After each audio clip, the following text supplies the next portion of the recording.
Baik, untuk siang ini mohon maaf saya maju waktunya nggih. Maksudnya supaya tidak terlalu lama jedanya dan teman-teman nanti bisa, untungnya yang sesudahnya Dokter Andi kayaknya juga ikut maju kan ya. Jadi insya Allah aman. Oke. Di siang hari ini kita akan belajar di dua materi ya. Yang pertama adalah bakteri anaerob dan yang kedua nanti tentang virus yang menyebabkan masalah pada sistem neuro ya. Kita akan mulai dulu dari yang sini, bakteri anaerob. Saya kira teman-teman kemarin sudah praktikum bakteri anaerob ya. Sudah ya pemeriksaannya. Ini aspek teoritisnya sekarang. Dan teman-teman sudah belajar bagaimana melakukan identifikasi mengenai bakteri itu. Nah, seperti yang sudah-sudah, yang namanya pemeriksaan di mikrobiologi adalah pemeriksaan yang membantu menegakkan diagnosis. Jadi memang kalau dalam settingan pemeriksaan di puskesmas atau PPK 1 biasanya identifikasi itu tidak sampai ke bakteria biasanya ya. Karena memang di situ kita bisa lihat saja bahwa pasiennya luar biasa banyak, sehingga juga kalau misalnya dilakukan identifikasi juga mungkin kurang efektif ya, harus berkali-kali, harus nunggu 1, 2, 3 hari begitu ya. Sehingga ini jarang dilakukan. Tapi ketika kita sudah sampai di settingan rawat inap ya, misalnya PPK 2 atau bisa juga PPK 1 tapi rawat inap, maka kadang-kadang kita perlu untuk melakukan pelacakan. Pelacakannya adalah pelacakan mengenai sebab penyakitnya apa gitu ya. Nah, pemeriksaan penunjang yang biasa dilakukan sampai sekarang secara umum adalah menggunakan pelacakan darah rutin. Biasanya itu ya. Ketika kita meriksa darah rutin, maka yang kita periksa adalah respon tubuh terhadap mikroorganisme atau penyebab yang masuk. Jadi sebenarnya kita nggak melihat penyebabnya apa, tapi melihat respon tubuh terhadap adanya sesuatu yang masuk. Jadi misalnya, kalau respon infeksi, kalau itu infeksi disebabkan oleh bakterial, maka indikator apa dari pemeriksaan darah yang akan muncul? Leukosit, betul. Jadi leukositnya akan mengalami kenaikan kalau itu bakteri ya. Jadi ada leukositosis. Nah, kalau kita mau merinci sekalian pada pemeriksaan darah tadi, bisa kita breakdown leukosit itu menjadi komponen-komponennya. Apa saja komponennya? Ada apa? Hah? Neutrofil ada, limfosit ada, apalagi basofil dan teman-temannya. Itu kalau kita breakdown itu bisa mengetahui arahnya kemana. Misalnya, kalau leukosit tinggi, kemudian ternyata kita temukan dihitung jenis tadi juga ternyata neutrofilnya tinggi. Pertama yang segmen, ya, bukan batang, segmen.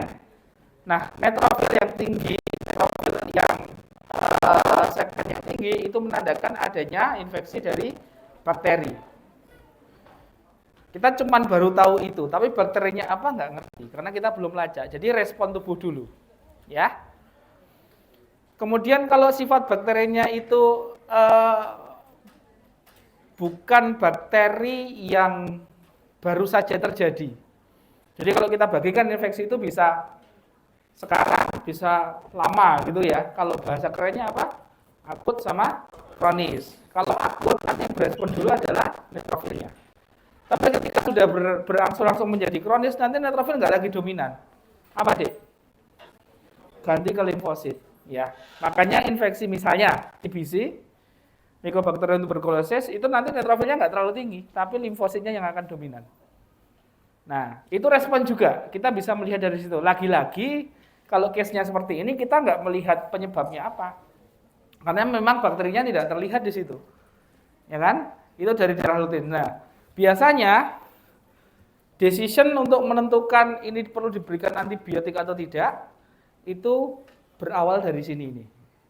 Minimal ada bukti pemeriksaan laboratorium atau penunjang lain yang menunjukkan ada respon terhadap infeksi. Dari situ. Tapi kalau ternyata kita itu menemukan adanya leukosit yang tidak tinggi tapi justru turun, maka itu beda soal lagi.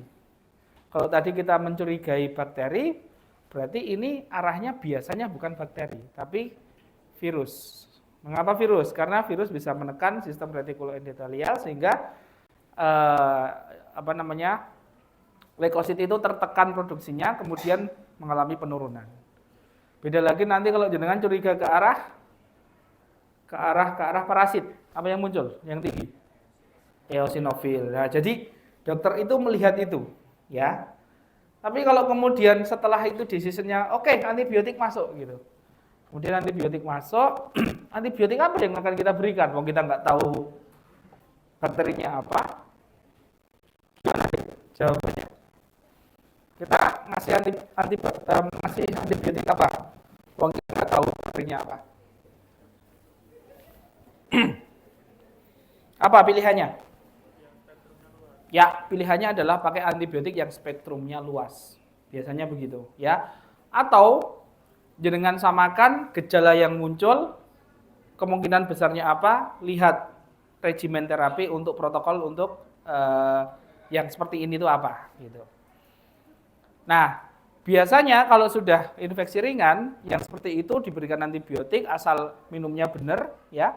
Asal dia dihabiskan, tidak bandel minum tidak gitu ya biasanya habis selesai.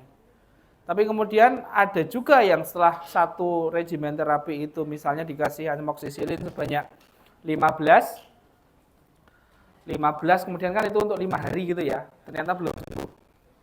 Emang ada bedanya 15 sama 10 atau 9? Artinya 3 sama 5 hari. Beda enggak? Nah, itu jadi salah satu pertanyaan EBM. Nanti silakan dicari efektivitas pemberian amoxicillin pada misalnya infeksi saluran pernafasan akut yang disebabkan bakteri selama 3 hari versus 5 hari. Lebih enak mana? Lebih mana? Kalau nanti ketemu jawabannya tidak jauh berbeda, maka pilihan kita harusnya berapa? 3 hari saja. Kenapa 3 hari? Ya, satu, cost-nya lebih rendah. Yang kedua yang paling penting sebenarnya, kepatuhan pasien untuk minum obat lebih tinggi. Kamu kalau dikasih 5 hari, lebih banyak obat kan? Otomatis agak malas kan, daripada yang 3 hari. Nah, itu. Dan resiko resistensi juga ada di sana. Oke, setelah dikasih biasanya membaik ya, kalau itu adalah yang ringan. Tapi bisa jadi ketika itu diberi kok tidak sembuh-sembuh. Nah, seperti yang kami sampaikan kemarin di praktikum ya, maka kalau kita kok memberikan regimen standar tidak berefek, belum sembuh, malah tambah berat, maka salah satunya kita harus curiga adanya ini. Ada kontribusi bakteri anaerob di dalam infeksi tersebut. Karena bakteri anaerob secara spesifik dia membutuhkan antibiotik yang jenisnya berbeda dengan yang aerob. Sehingga perlu biasanya antibiotiknya kombinasi. Jadi infeksi-infeksi seperti sinusitis yang tersembunyi gitu ya, atau infeksi dalam, misalnya karena pecahnya usus dan lain sebagainya, perforasi gitu, itu biasanya antibiotiknya kombinasi antara yang memang susceptible untuk yang aerob plus yang anaerob apa. Nah, gitu kira-kira ya. Makanya kita perlu mengetahui ini apa saja. Baik, ini mengulang saja bahwa kita akan ada klasifikasi bakteri berdasarkan dari kebutuhan oksigen. Jadi ada yang aerob, berarti ini bakteri membutuhkan oksigen sebagai penerima elektron akhir ya, yang dia punya sistem sitokrom. Nah, seperti ini. Jadi kalau nggak ada oksigen bisa mati ini. Mikroaerofilik ini membutuhkan oksigen sebagai aseptor elektron akhir dengan kadar tertentu, tidak dapat tumbuh pada permukaan media dada dalam udara. Kalau anaerob fakultatif bisa dengan dan tanpa oksigen. Nah, ini semacam kayak kalau kita ibaratkan seperti kayak apa ya? Bunglon ya. Atau kalau hewan itu amfibi, bisa hidup di air, bisa hidup di darat. Jadi yang seperti inilah yang bisa menginduksi infeksi-infeksi yang berat biasanya. Ya, yang fakultatif ini karena dia bisa hidup di mana saja. Tapi kalau yang anaerob obligat memang dia hanya hidup pada kondisi tidak ada oksigen karena dia nggak punya sitokom oksidase ya. Nah, ini juga sama perbedaannya. Coba silakan dilihat, ini adalah bakteri yang aerob, yang ini anaerob. Intinya adalah kalau aerob butuh oksigen untuk pertumbuhannya, ya. Ini bisa terbagi menjadi obligat aerob, ya. Ini tidak dapat hidup kalau tidak ada oksigen. Misalnya TBC. Nah, TBC itu kalau kita lihat di ronsen, maka yang mengalami masalah biasanya di mana, Dik? Bagian mana? Parunya sebelah mana? Paru kan ada macam-macam. Jangan udah belajar anatomi lewat kan? Di mana? Mana, Mas? Apex. Kenapa apex? Nah, iya, karena tekanan udaranya paling tinggi. Jadi di apex. Jadi perselubungan infeksi itu biasanya di apex. Tapi kalau infeksinya itu infeksi yang sifatnya masih awal untuk anak-anak itu ya, itu di daerah hilus. Tapi kalau sudah primer dewasa biasanya di apex. Makanya inilah dia alasannya kenapa, karena dia butuh oksigen yang cukup tinggi, ya. Kemudian ada juga istilah mikroaerofilik bakteri. Ya, ini membutuhkan oksigen dalam kadar yang lebih rendah. Ya, kalau ini kan biasanya kita 21 kan ya. Betul tak? Nah, ini 2 sampai 10 masih bisa hidup. Contohnya Helicobacter pylori. Di mana ini Helicobacter pylori kalau ada yang tahu? Di gaster ya. Oke, di gaster ini sering menyebabkan gastritis yang menimbulkan masalah. Makanya perlu eradikasi Helicobacter pylori. Perlu regimen terapi yang merupakan kombinasi beberapa antibiotik, nggak bisa satu biasanya.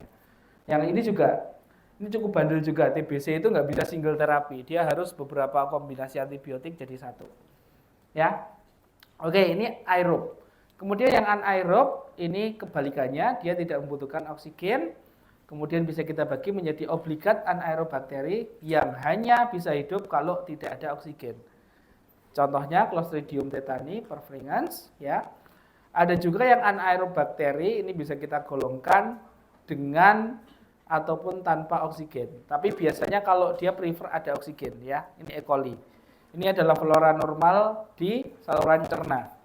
Kalau sekali pindah dia bisa menyebabkan macam-macam. Misalnya terjadi apa? Keluar lewat feses, kemudian gara-gara proses cebok ya yang salah dari belakang ke depan. Tahu ya? Tahu maksudnya ya? Jadi aliran air itu enggak dari depan ke belakang, tapi dari belakang ke depan. Jadi artinya basuhnya adalah basuh anus dulu, baru ke depan ke uretra. Nah, itu ada translokasi kuman dari anus ke uretra. Kemudian dari situ ascendens. Ascendens berarti masuk ke uretra, kemudian menginfeksi daerah vesika urinaria. Makanya itulah yang disebut sebagai infeksi saluran kemih. Sebabnya gara-gara E. coli. Ya, karena E. coli biasanya. Nah, ini bisa sering terjadinya pada siapa? Pada wanita. Karena jarak uretranya itu pendek. Dari vesika ke uretra mungkin segini ya, mungkin ya. Jadi bercandaan kan ya. Makanya kenapa kalau pipis itu kalau kita dengarkan dari luar itu, yang putri biasanya ada bunyinya kan. Bener nggak? Tekanannya tinggi soalnya, karena dekat. Logikanya begitu, karena dekat. Tapi ini juga berhubungan dengan ini. Teman-teman kalau sampai sering menahan pipis, terutama yang putri ya, maka vesikanya kan akan gede. Kalau gede dia yang jaraknya segini jadi lebih pendek, jadi segini. Jadi jarak uretra dengan vesika cuma segini. Artinya kalau ada translokasi kuman masuk lebih gampang. Nah, itu faktor resikonya. Jadi jangan menunda-nunda kalau mau ke belakang. Ada yang mau pipis sekarang? Monggo silahkan. Daripada nanti jadi ISK ya. Oke, itu E. coli. Ada juga yang aerotoleran ya. Dia ini nggak pakai oksigen, tapi kalaupun ada juga tidak membunuh dia ya. Ini kategorinya. Baik, ini kemarin sudah ya. Mengapa bakteri anaerob perlu mendapatkan highlight untuk kita? Karena dia kondisinya istimewa. Kemudian justru kalau ada oksigen itu terhambat atau mati.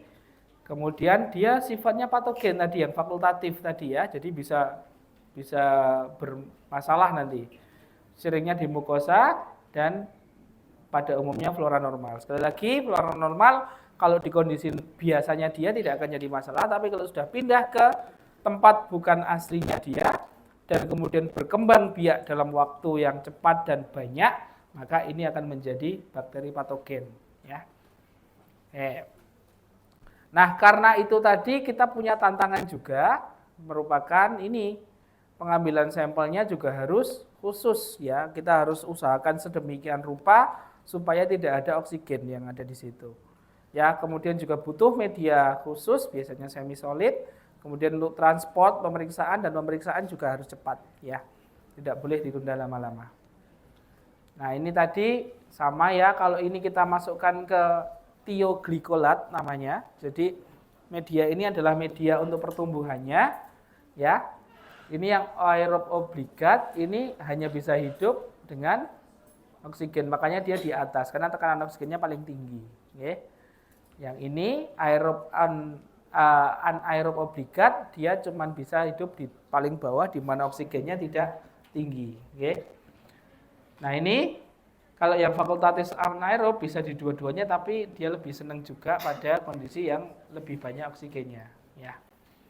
Ini kalau ini konsentrasinya bisa lebih kecil, lebih sedikit. Ya. Jadi ada seperti ini karakteristiknya. Teman-teman kemarin sudah menggambar ini ya. Nah ini adalah culture-nya, ini khusus ya, khusus, ini bisa kita lihat, ini adalah kuman Clostridium di anaerobic blood agar, ini di York, ya, ini di bile esculin agar, dan lain sebagainya. Tapi yang seperti ini sebenarnya belum selesai teman-teman, karena ini kalau cawan Petri itu masih kita biarkan di atas meja, atau cuman dikasih di inkubator dengan suhu 37, maka suasananya belum anaerob. Jadi ini harus dimasukkan ke jar anaerob dulu, ya. Jadi itu ditumpuk-tumpuk dulu, nanti kemudian dimasukkan ke jar anaerobnya, supaya kondisi persyaratan bahwa dia bisa hidup di situ itu terpenuhi, ya. Ini yang kemarin digambar ya sama. Nah ini adalah kita lihat manipulasi lingkungannya di sini. Ini lingkungan, kalau kondisi aerob, maka yang obligat aerob akan tumbuh, yang lain-lain juga tumbuh, kecuali satu di obligat anaerob. Jadi dia malah justru nggak tumbuh di sini. Tapi kalau dia dalam kondisi anaerob, dia akan tumbuh dengan toksiknya. Toksik itu berarti maksudnya adalah secara jumlah dia akan lebih banyak dibandingkan kondisi realnya yang tidak jadi patogen ya. Oke. Nah, ini adalah efek oksigen pada beberapa tipe bakteri. Teman-teman bisa lihat. Tadi sudah kita sampaikan semua yang atas ini. Ini adalah di tioglikolat tadi ya. Kemudian yang bawah ini penjelasannya. Nanti silakan dibaca sendiri, okay? Sama saja dengan yang tadi disampaikan. Ya, ini juga sama. Ya, intinya kalau untuk obligat anaerob dia tidak punya enzim yang namanya superoksidismutase sama katalase, karena itu bersifat racun nanti hasilnya. Nanti kita lihat di belakang ya. Nah, ini barusan disampaikan bahwa bakteri aerob dan fakultatif anaerob ini ya, kalau untuk yang aerob itu punya ini. Jadi punya sistem sitokrom, kemudian dia memiliki enzim superoksidismutase yang akan memecah ini, ya, memecah ini. Ini adalah apa namanya toksik, ya. Kalau ini nggak dipecah maka jadi toksik. Makanya pemecahannya menjadi H2O dan O2. Dan biasanya ini kalau di dalam media itu jadi gelembung, ya. Nah, karena dia nggak punya ini maka sifat H2O2 ini akan dan hanya ya itu akan jadi toksik bagi bakteri itu dan bisa meninggal bakterinya, mati ya. Ini kalau aerob. Nah, ini anaerob ya. Anaerob dia O2 masuk, metabolisme, kemudian hasil metabolisme adalah toksik ya. Ini O2 main, OH, O2, H2O2 ini toksik. Kemudian ya sudah, karena dia nggak punya dua enzim tadi, dia akan bertahan tetap begini. Tidak bisa dipecah, nggak bisa didetoksifikasi. Akhirnya bakterinya mati. Tapi kalau yang aerob atau fakultatif anaerob, produk toksik ini nanti akan dipecah lebih lanjut oleh ini, oleh superoksid dismutase sama katalase. Oke, di mana dua ini nanti produk hasilnya adalah H2O dan O2. Ya, secara singkat seperti itu. Oke, ya sama kayak tadi, ini reaksinya saja. Ya, sitokom ini yang di katalis, enzim yang dikatalis oleh SOD, jadinya adalah ini O2. Nah, ini H2O2 lebih lanjut dengan katalase akan dipecah menjadi H2O dan O2, terjadi gas. Ya, sama ini normalnya, ini kondisi toksiknya ada di sini, kemudian dipecah menjadi yang tidak toksik. Tapi kalau ini aerob ya, kalau anaerob nggak punya itu semua, sehingga produknya berhenti di sini dan membunuh dia. Oke, tadi sudah dijelaskan ini. Kemudian ini ya teman-teman, intinya dua enzim ini ya. Obligat anaerob itu enggak punya dua ini. Yang penting ya. Baik, di mana sajakah dia bisa ada? Ya, otomatis berada di tempat-tempat yang tekanan oksigennya rendah ya. Bisa di kolon, bisa di mulut atau tempat lain. Nah, ini adalah pembagiannya. Nah,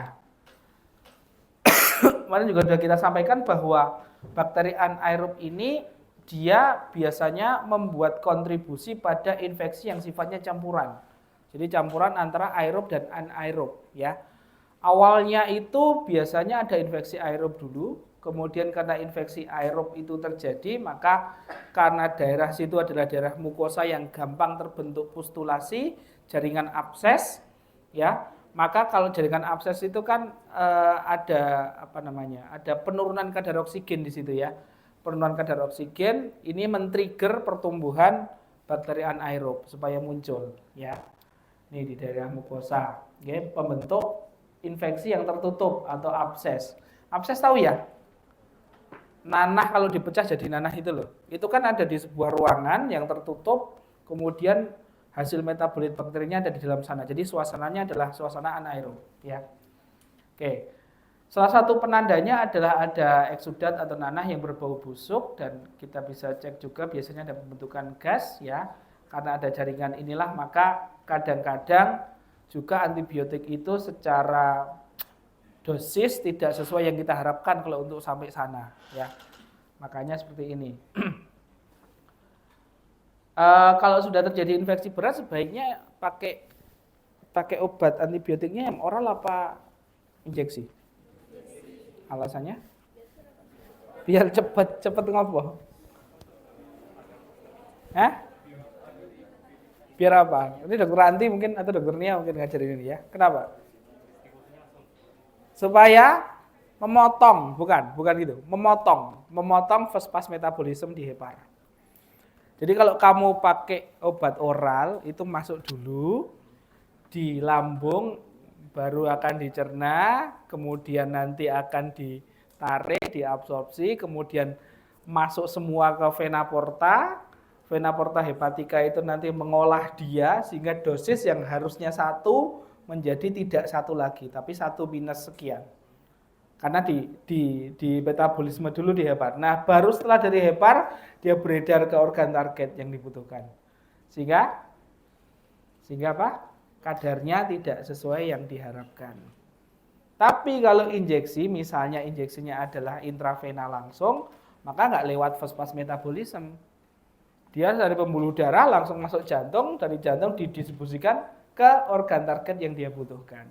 Jadi dosisnya bisa dibilang relatif sama. Makanya untuk infeksi berat jarang sekali antibiotik itu diberikan secara oral karena punya potensi terhambat oleh pencernaan ya, karena ada fosfas metabolisme. Ya, ini menjelaskan tentang ini. Baik.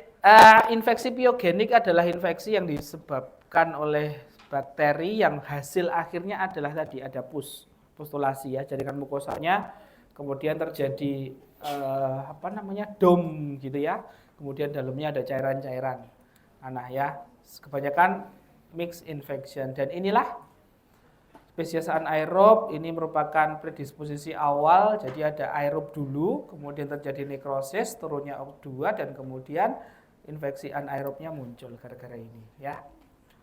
Oke, petunjuk kemungkinannya ini ada lesi yang berbau busuk dekat dengan mukosa, ada abses, sebabnya karena gigitan, ada gas dalam jaringan atau di dalam ya, gas gangren. Gas gangren berarti biasanya di mana kalau gas gangren ya?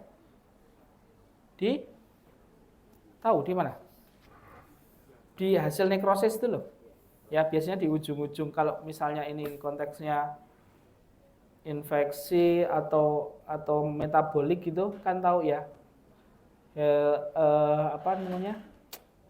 Kok jantung apa tuh diabetes itu yang tidak terkendali gula darahnya kan bisa menyebabkan ujung-ujung sarafnya kemudian terjadi nekrosis di tangan ya, kaki.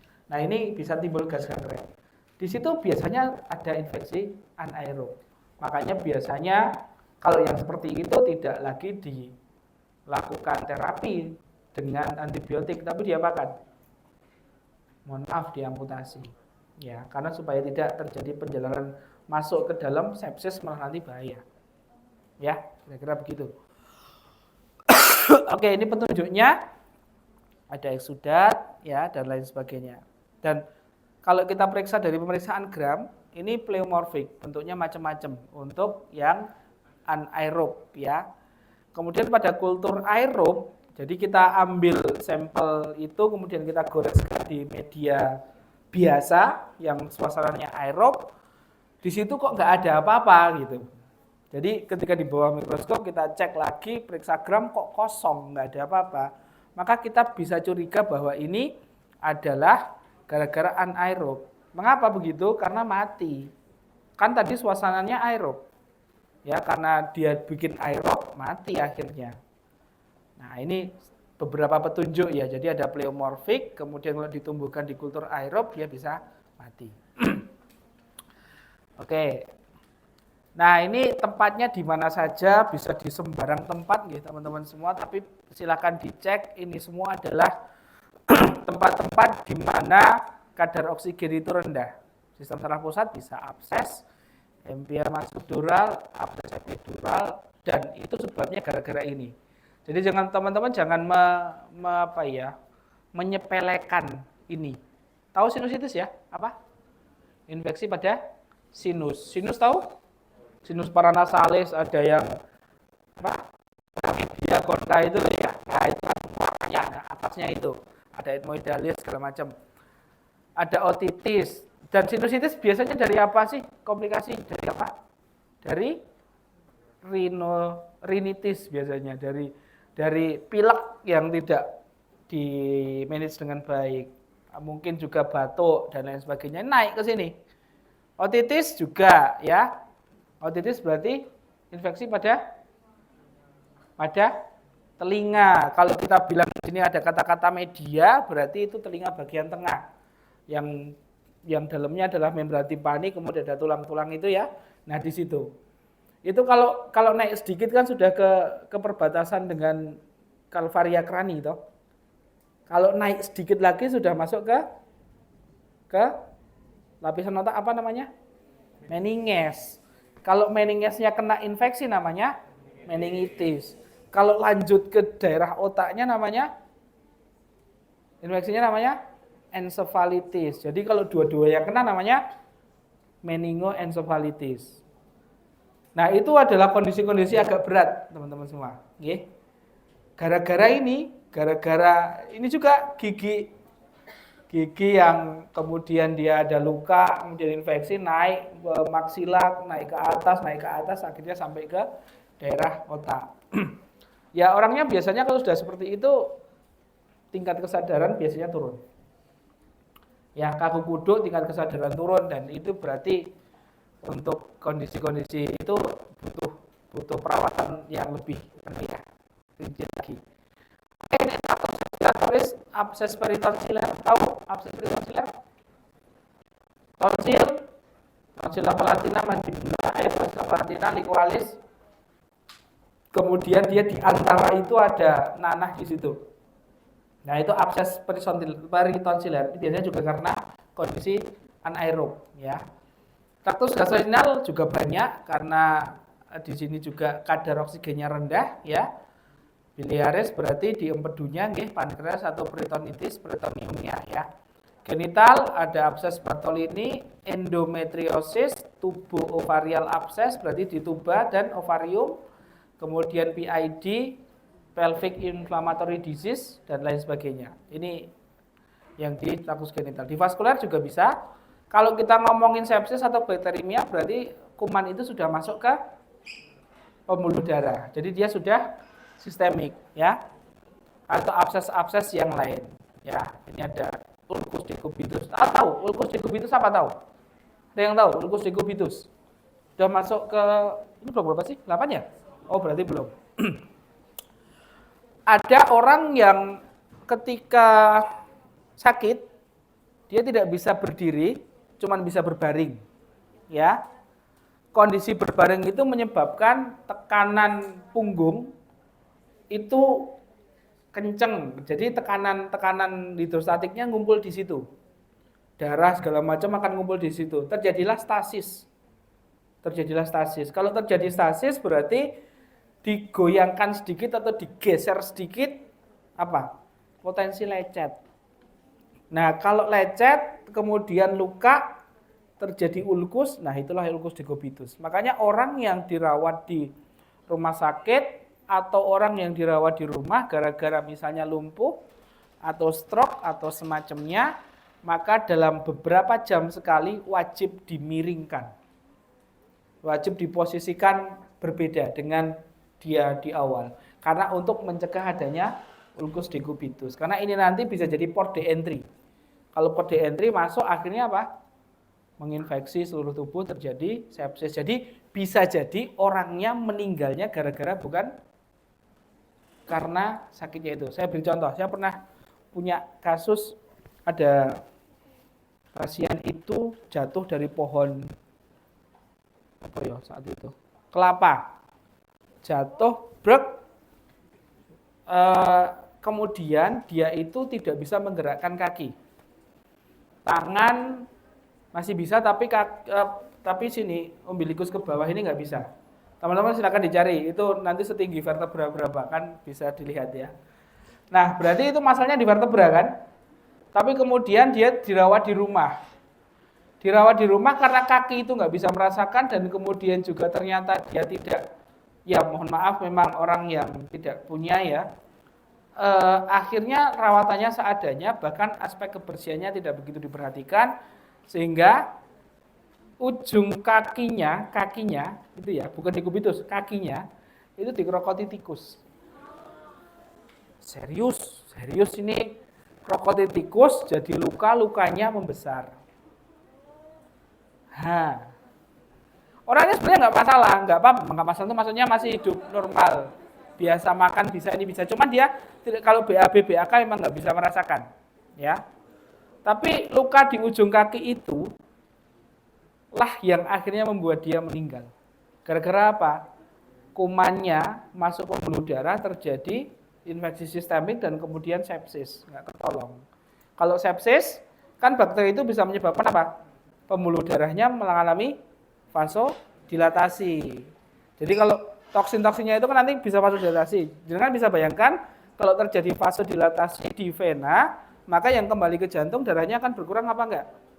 Berkurang. Kemudian yang akan keluar dari jantung kok banyak, kebalikannya menurun juga, sehingga organ-organ pentingnya dapat darah enggak?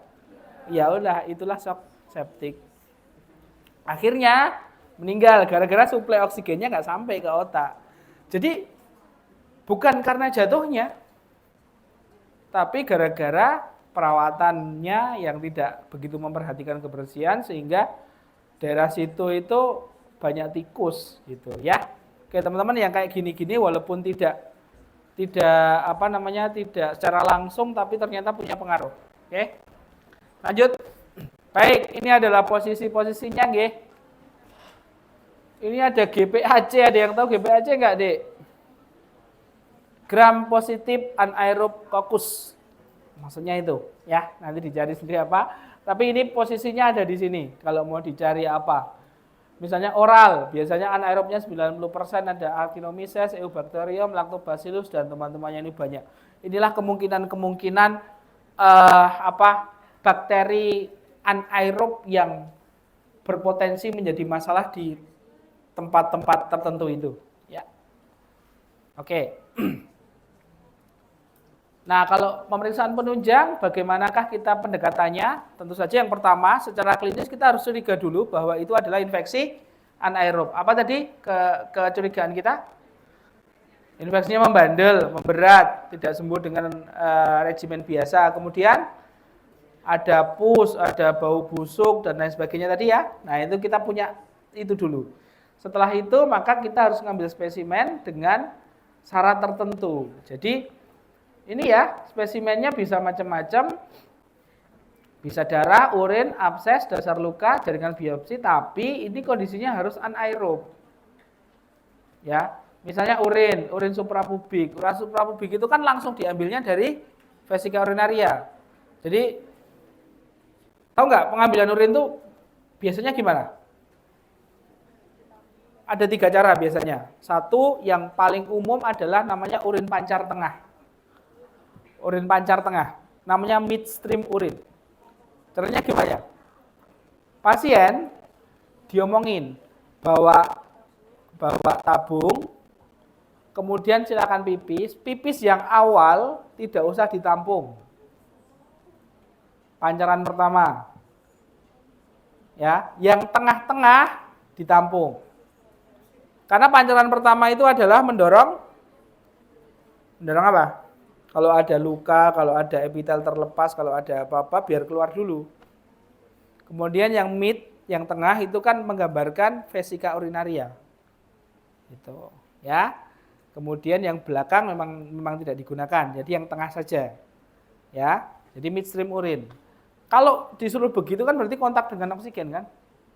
Nah, udah nggak valid lagi. Atau yang kedua bisa juga pengambilannya dengan cara kateterisasi. Jadi pasang kateter, urin yang keluar lewat kateter itulah yang menjadi sampel. Tapi itu juga kontak juga, nggak boleh. Makanya pakai urin yang suprapubik. Jadi langsung ngambil, tusuk langsung di sini. Iya, maksudnya begitu memang. Ditusuk. Ya, nih urin suprapubik. Selain ini nggak boleh kan? Karena sudah ini, apalagi feses, apalagi swab, itu kan sudah terkontaminasi ya. Oke, nah, diagnosisnya bisa begini deh. Spesimen ini nanti akan kita gunakan, pertama, paling utama adalah ini dulu, cek pemeriksaan gram. Ya, kita lunturkan.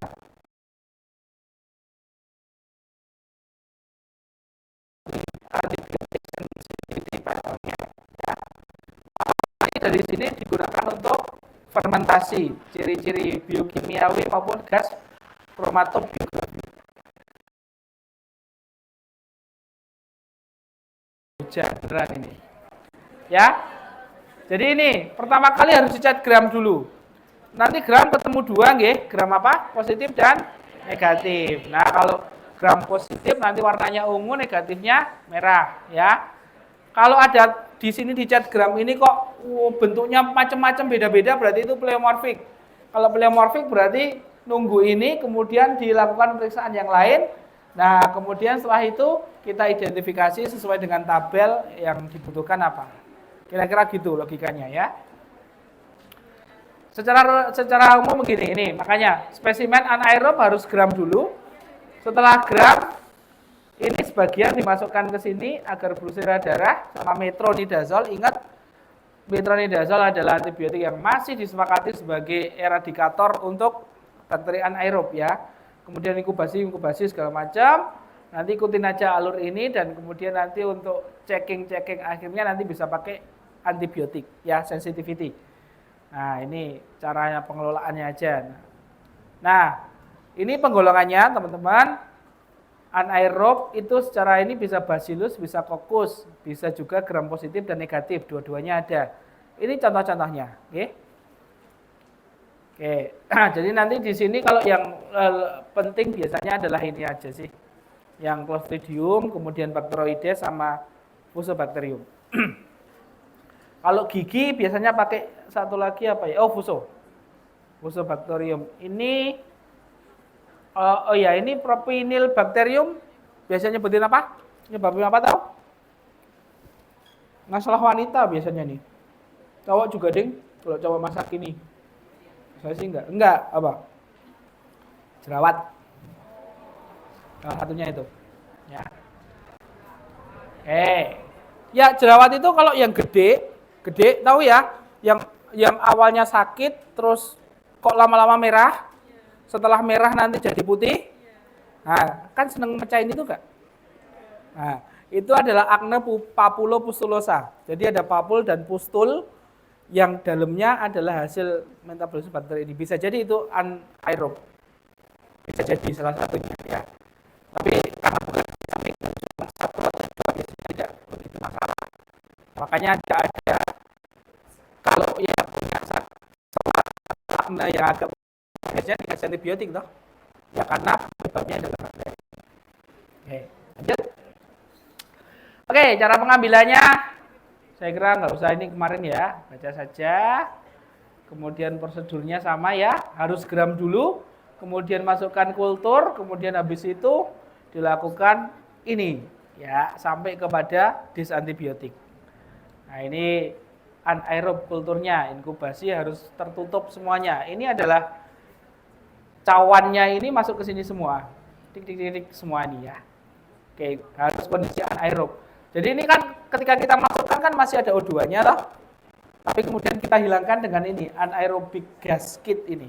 Karena dia akan tangkap dan menghilangkan oksigen dan menjadi H2O nanti jadinya.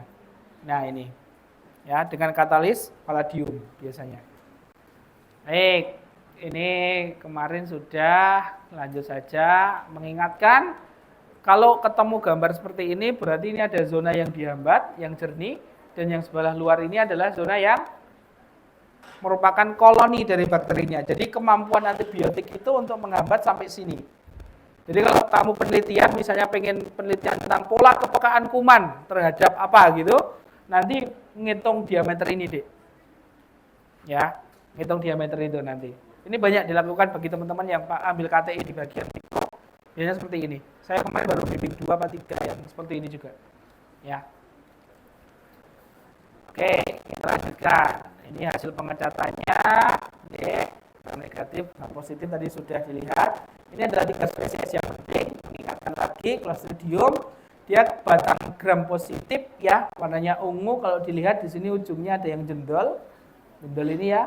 Nah ini dia kita sebut sebagai stick drum atau kalau enggak tongkat raket gitu biasanya ya. Ini makanya ini bisa beda satu jenis ya, tapi bisa beda-beda. Walaupun ininya beda-beda ya, spesiesnya beda, tapi genusnya secara ini kan sama Clostridium, tapi bentuknya bisa beda. Makanya ini disebut sebagai pleomorphic. Oke, yang penting Clostridium tetani nggih, tetanus plasmin, tetanus kejang otot hiperfleksi. Jadi dia komunikasi saraf itu dia blok sehingga kemampuan inhibisinya tidak ada, sehingga dia gampang kejang ya, harus di tempat yang tenang, tertutup, tidak ada apa-apa ya, karena pasien bisa tereksitasi hanya gara-gara lampu itu nyala, hanya gara-gara suara ketokan pintu gitu-gitu, makanya harus di tempat isolasi. Oke. Kalau Fusobacterium pleomorphic memproduksi asam butirat ya, ini biasanya di darah ya. Nah ini bentuknya ada yang panjang, ada yang batangnya itu pendek gitu ya, ada yang gendut juga. Kalau Bacteroides, kalau secara ini hampir sama dengan Fusobacterium tadi ya. Kalau ini ada di saluran cerna biasanya. Dan ini kalau ada masalah infeksi di saluran cerna numpang ikut sehingga infeksinya lebih berat. Ini ya. Tadi sudah kita sampaikan, kontaminasi isi kolon salah satunya. Ini koloninya, mikroskopisnya sudah. Ya, Clostridium. Nah, pemeriksaan nanti bisa menggunakan disantibiotik, kemudian kita masukkan ke tabelnya CLSA itu ya. Jadi itu ada standar internasional untuk mengetahui bakteri itu apa berdasarkan kepekaan terhadap beberapa antibiotik. Nanti teman-teman kalau mau tertarik bisa lihat tabelnya. Oke, satu selesai. Ada pertanyaan? Semoga enggak ya. Kita lanjut yang kedua.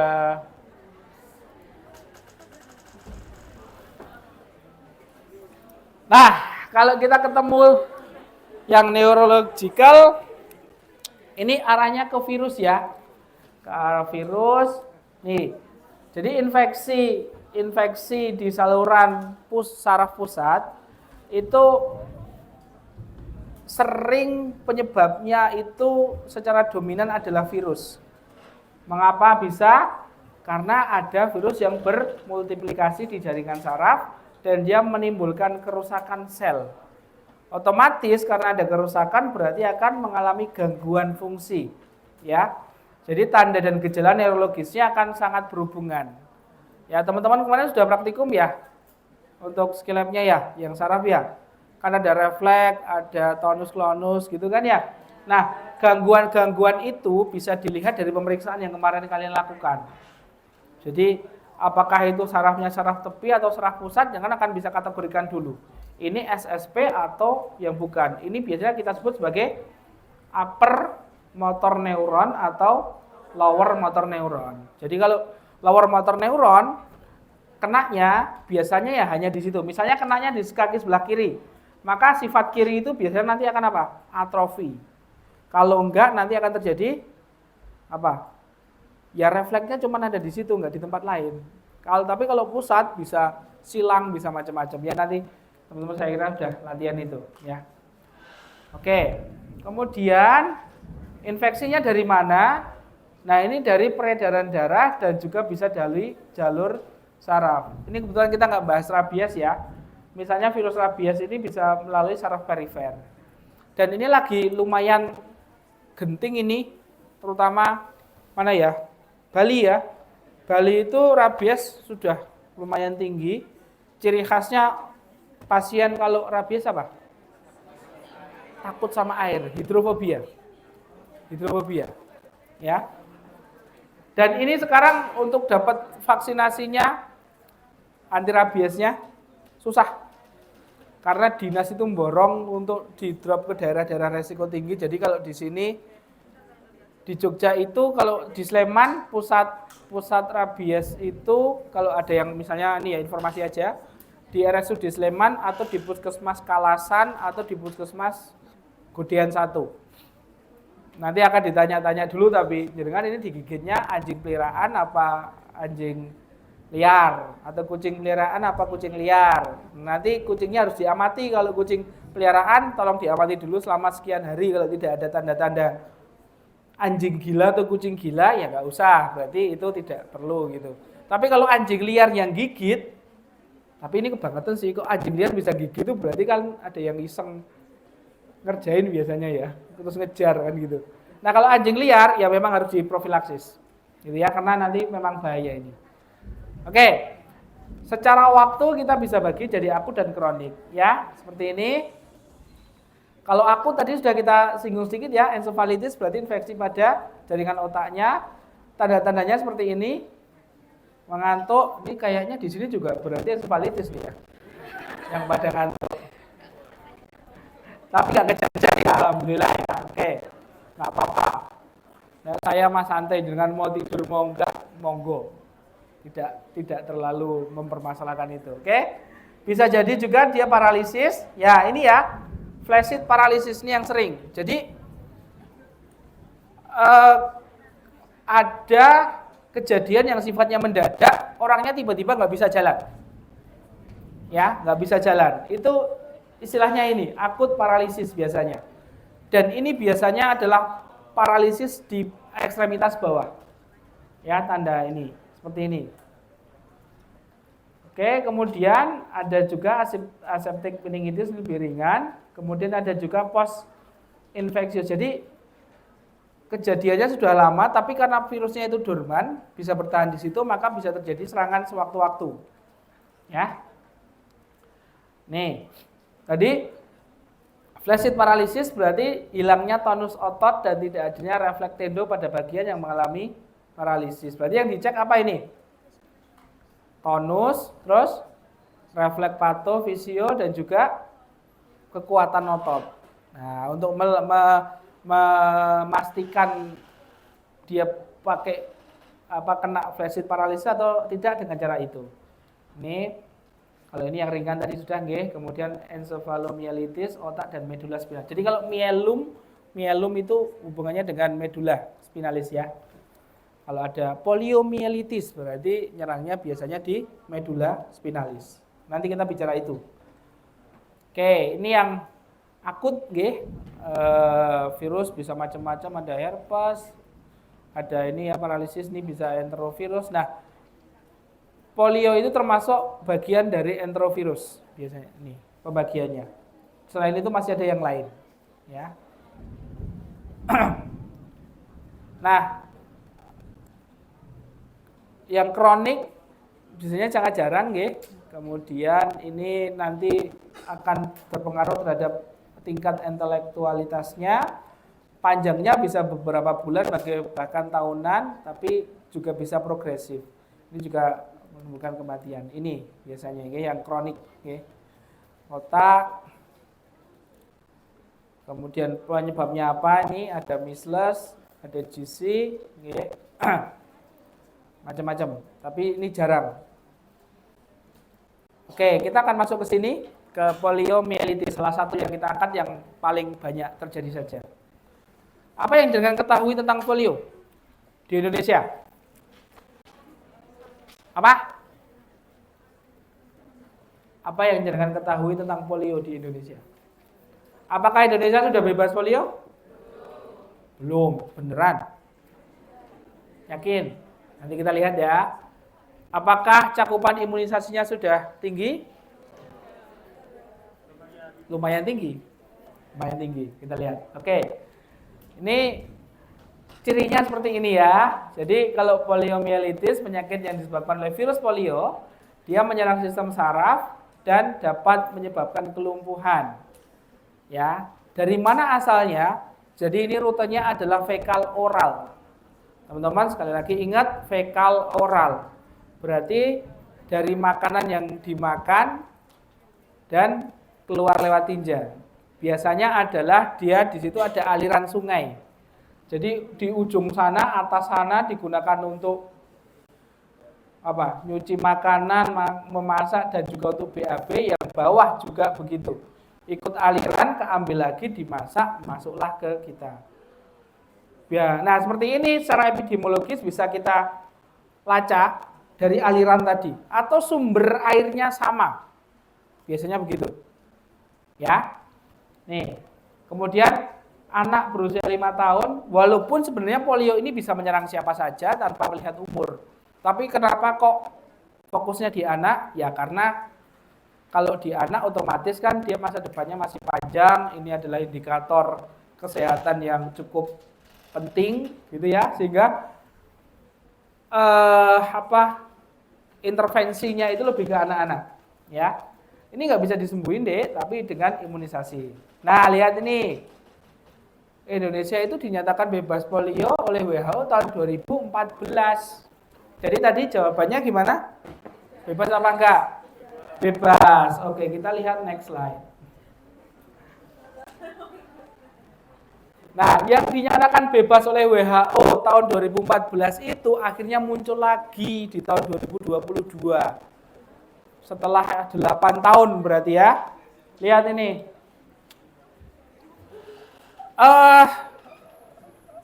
Kemenkes menyatakan ada KLB. Apa KLB, Dek?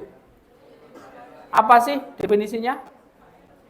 KLB itu kejadian dari berapa meningkat jadi berapa gitu. Ya. Jadi kalau dari 0 ke 1 itu KLB. Ini ya. Oke, ada satu cuman polio tipe 2 di Aceh. Ada yang dari Aceh sini?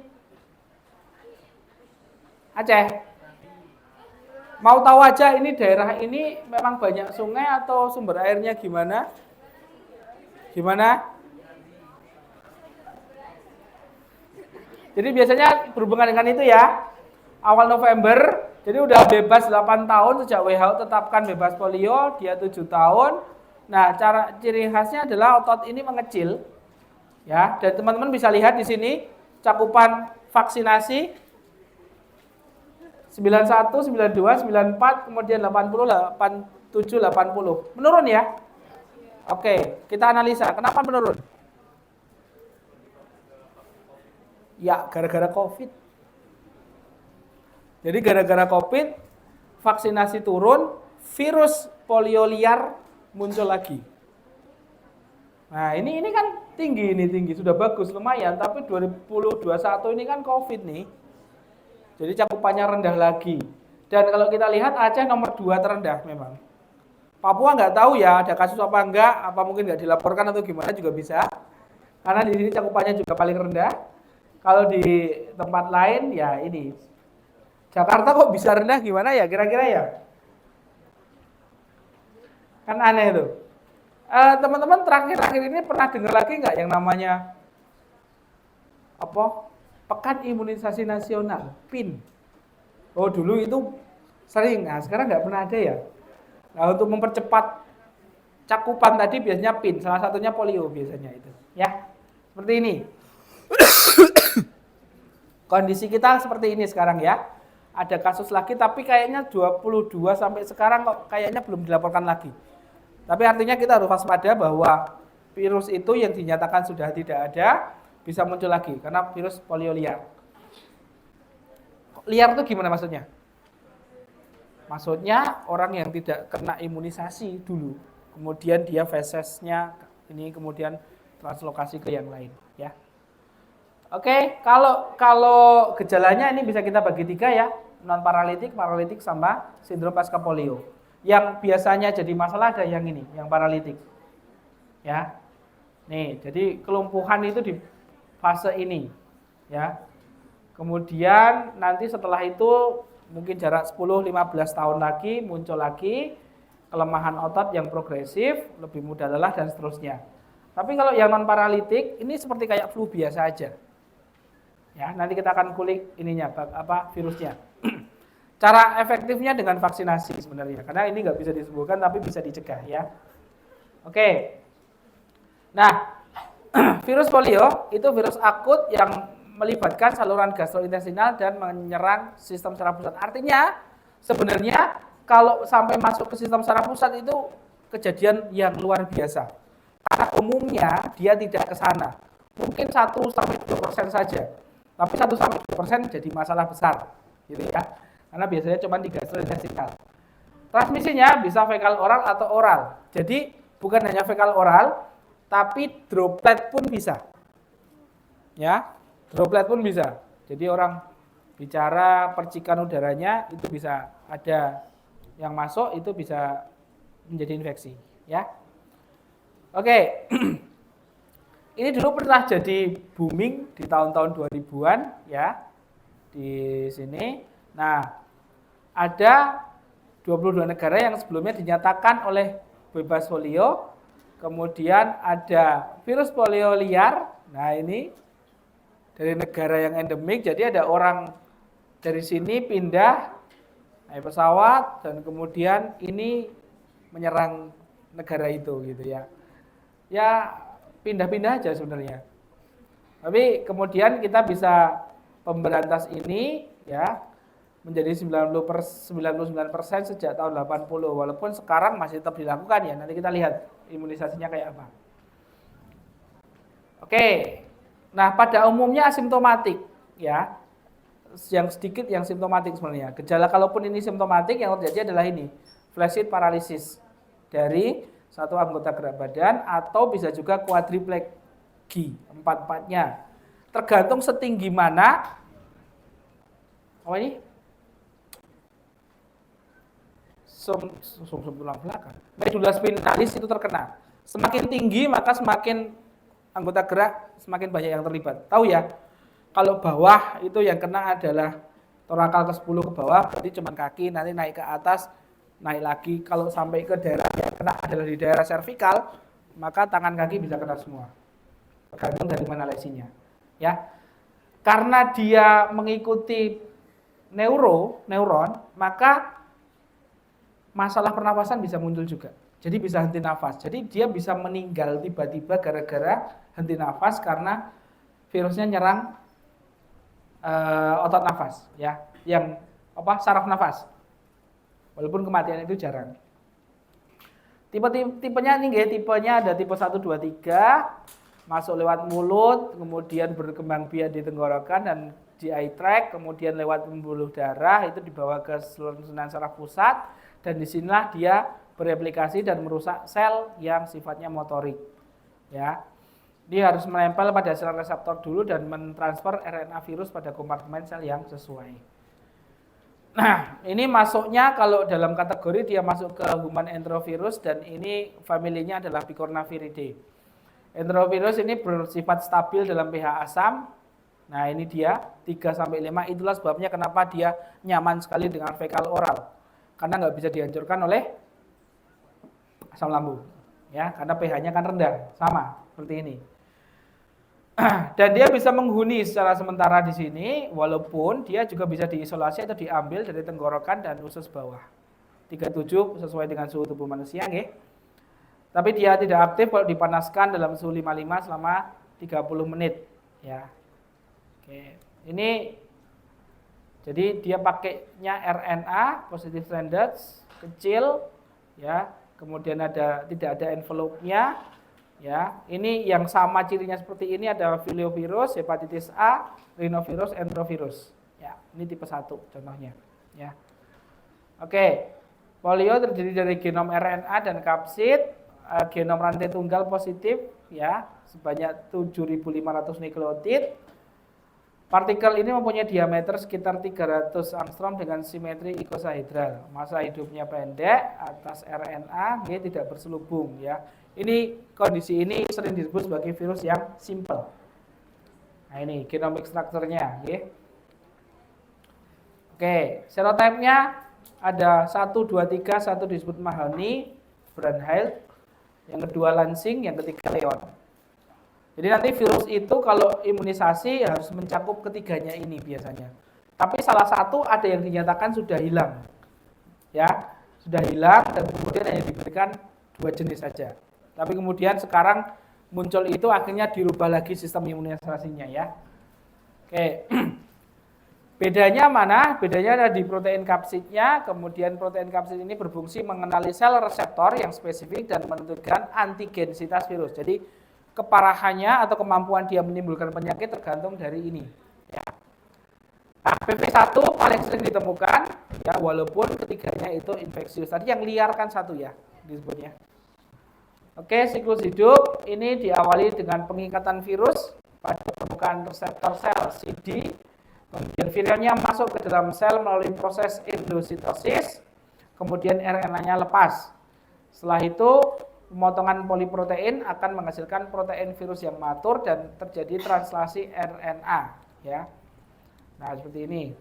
Attachment dulu, kemudian endositosis, perubahan formasi, ini RNA-nya masuk ke membran, ya, dan kemudian nanti akan keluar. Siklusnya membantu, ini RNA, ini membantu pembentukan rantai komplementer terhadap sintesis rantai negatif yang menghasilkan replikasi RNA tapi yang double stranded. Ya. Kopi ini dihasilkan dari rantai tunggal. Ya. Kemudian molekul rantai positif terakhir ini disintesis menjadi tempat untuk proses translasi protein virus supaya jumlahnya bertambah. Jadi replikasinya seperti ini. Oke. Kemudian diselubungi kapsid, ya, kemudian sel yang terinfeksi akan lisis dan melepaskan virion yang infeksius yang itu merupakan hasil dari replikasi virusnya. Ini skematiknya saja. Kemudian ini ya, patogenesisnya tergantung dari kemampuan virus itu untuk masuk ke dalam sel dan menghasilkan partikel yang mampu melakukan infeksi. Ingat dia selalu mencari reseptor ini CD155, ya. Dan ini hanya ditemukan pada sel manusia, primata tingkat tinggi, dan sejenisnya. Jadi tidak menyerang ke ikan, tidak menyerang kemana-mana, ya, karena memang protein atau reseptor ini hanya ada di manusia. Oke, dia tidak menginfeksi spesies lain, ya, tapi secara eksperimental yang tadi tingkat tinggi tadi bisa diinfeksi. Untuk penelitian ini biasanya ya. Baik, kalau familinya tadi sudah ya, enterovirus, kemudian fekal oral melalui feses dari individu yang terinfeksi. 95% kasus bersifat primer yang bersifat sementara di peredaran darah viremia saja. Jadi demam ringan, nggak enak badan gitu, terus nanti hilang sendiri. Ya, biasanya ini asimptomatik. Berarti sekitar berapa? Cuma sedikit ya yang menyebabkan masalah. Viremia itu bisa juga terjadi setelah imunisasi, nggih. Karena dia akan ada respon tubuh ya, 5% dari kasus ini bisa juga menyebar dan berkembang biak pada tempat-tempat lain tadi, seperti kayak di saraf tadi.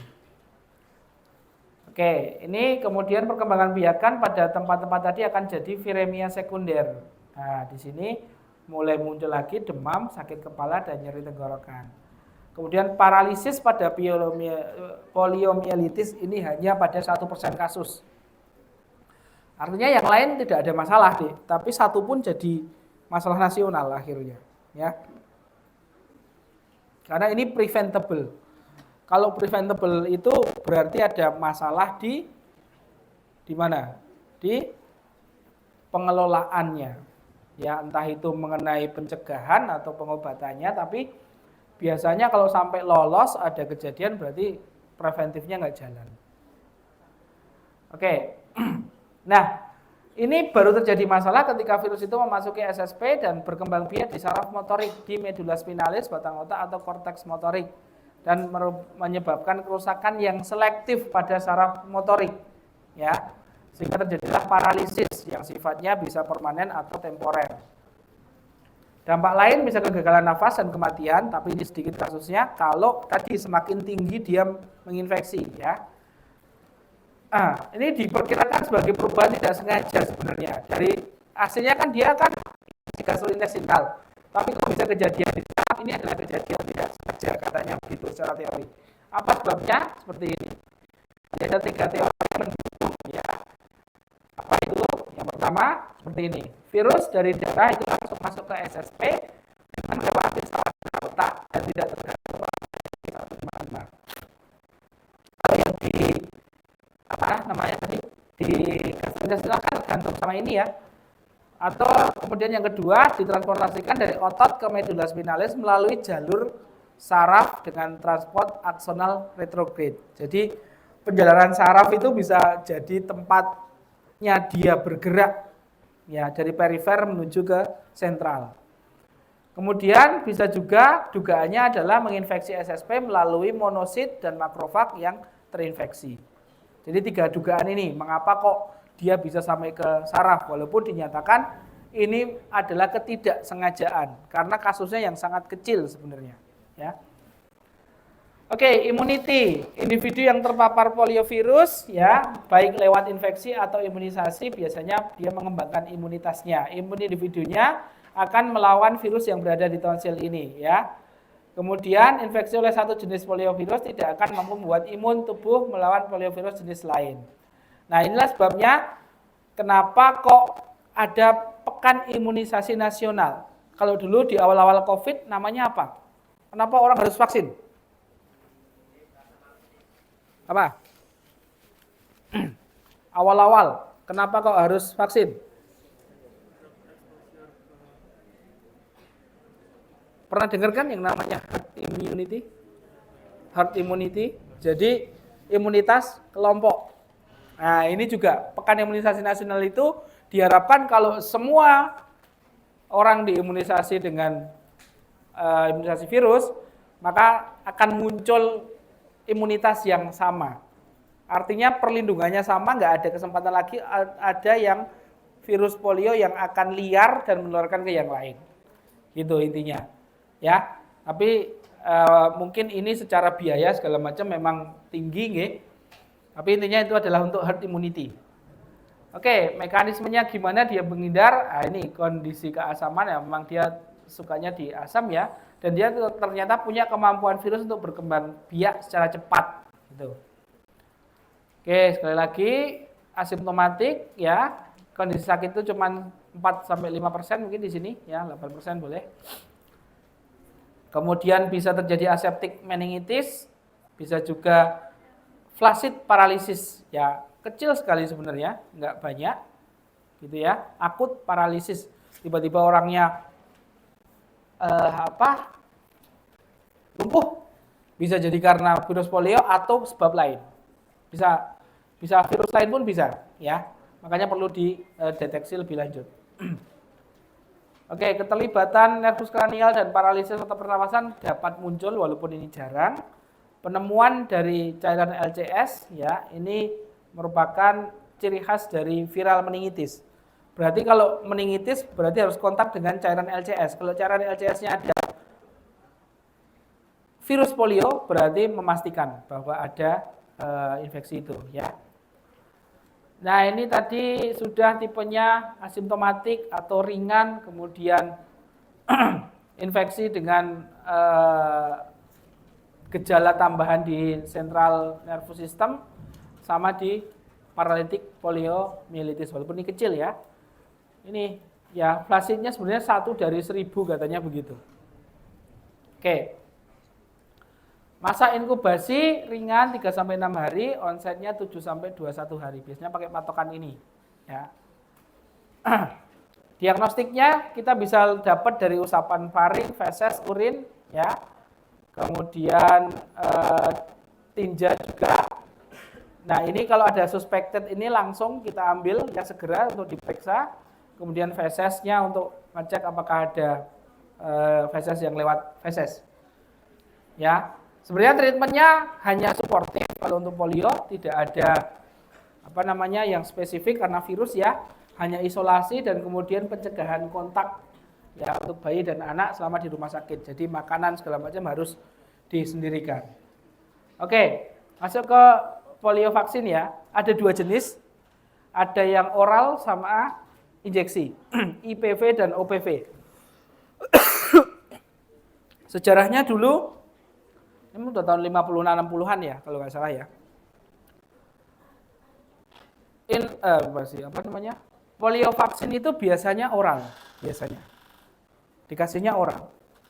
Tapi kemudian Jogja itu menginisiasi, mengkombinasikan dengan injek. IDAI Jogja, Ikatan Dokter Anak. Ya. Sehingga sekarang itu kombinasilah yang dipakai di nasional. Padahal dulu hanya oral saja. Jadi tetes. Kira-kira ngapa, Dek? Kok oral dinilai kurang begitu? Ini kapan sih waktunya injeksinya? Nah, ini nanti jawabannya nanti ya. Ini oral poliomyelitis vaksin tipe 1 dan 3. Ini yang tipe 2. Ini namanya apa namanya?